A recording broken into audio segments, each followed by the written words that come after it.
የኔ እናት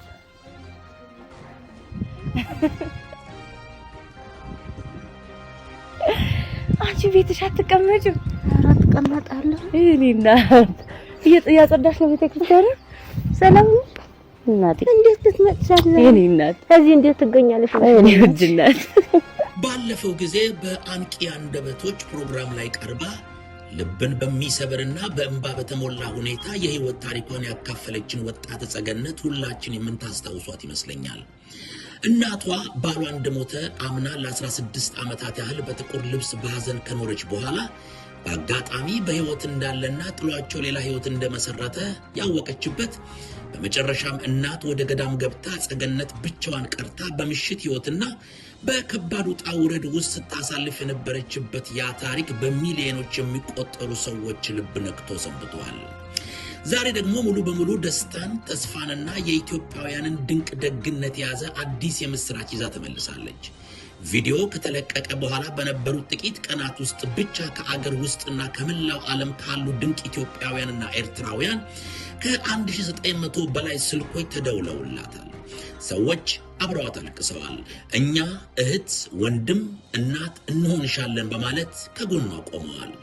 ጸገነት በመጀመሪያ ቪዲዮ ከመቅረቧ በፊት ወደ ሳሊተ ምህረት ቤተክርስቲያን ሄዳ እመቤቴ ሆይ ሕይወቴን ካወጣሽውና ህዝቡ እንዲረዳኝ ካደረግሽ ጥላ ይዤልሽ እመጣለሁ ብላ ተስላ የነበረ ሲሆን ዛሬ ያ የገባችውን ስለት ሰምሮ ጥላዋን አስገብታለች። እመጣለሁ ጥላ ይዤልሽ እመጣለሁ ብዬ ተስዬ ነበር የመጣሁት እና ጥላው ገባ? አዎ ጥላዬን አስገብታለሁ።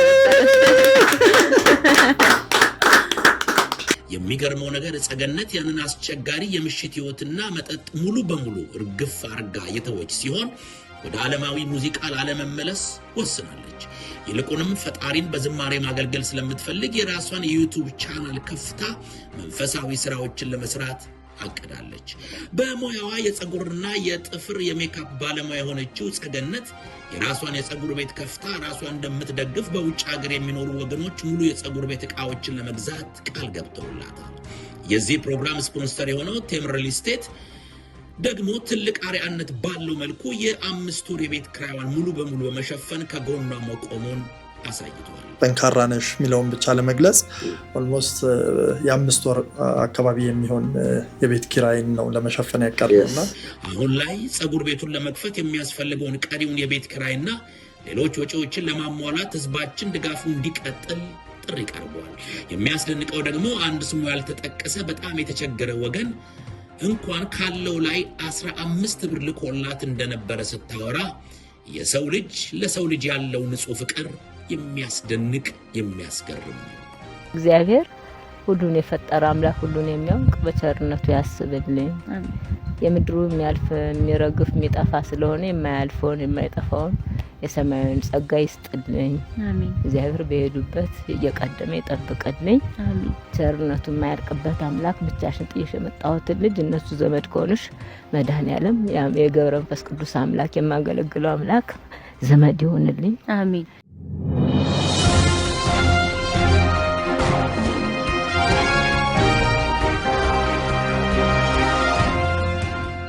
ከፍተኛ ደሞዝ ተከፋይ የዩኒቨርሲቲ መምህሯ የዩኒቨርሲቲ ጥበቃውን ፕሮፖዝ አድርጓት ተቀበለችው። በኡጋንዳ አንድ የጥበቃ ሰራተኛ የትራፊክ እንቅስቃሴውን በሙሉ አስቆሞ መኪናዎችና ፖሊሶች በደስታ ያጨበጭቡለት ለሚያፈቅራት ሴት በአውራ ጎዳና መሃል ተንበርክኮ የጋብቻ ጥያቄ አቅርቧል። ወጣቱ የጥበቃ ሰራተኛ ወይም ሴኩሪቲ ሲሆን ፍቅረኛው ደግሞ የዩኒቨርሲቲ መምህር ወይም ሌክቸር ናት። ጥበቃ ሰራተኛው ለ2 ዓመታት ያህል በምሽት የመምህርቷን መኖሪያ ቤት እንዲጠብቅ ተመድቦ ነበር። በዚህ መሃል ነው ፍቅር የያዛቸው። መምህርቷ የጥበቃ ሰራተኛውን የጋብቻ ጥያቄ በደስታ የተቀበለች ሲሆን ወደፊት ወጪውን ችላ እንደምታስተምረውና ትምህርቱን እንዲቀጥል እንደምታደርገው ቃል ገብታለታለች። እውነተኛ ፍቅርና ታማኝነት የደረጃ ወይም የሙያ ልዩነት አይገድበውም።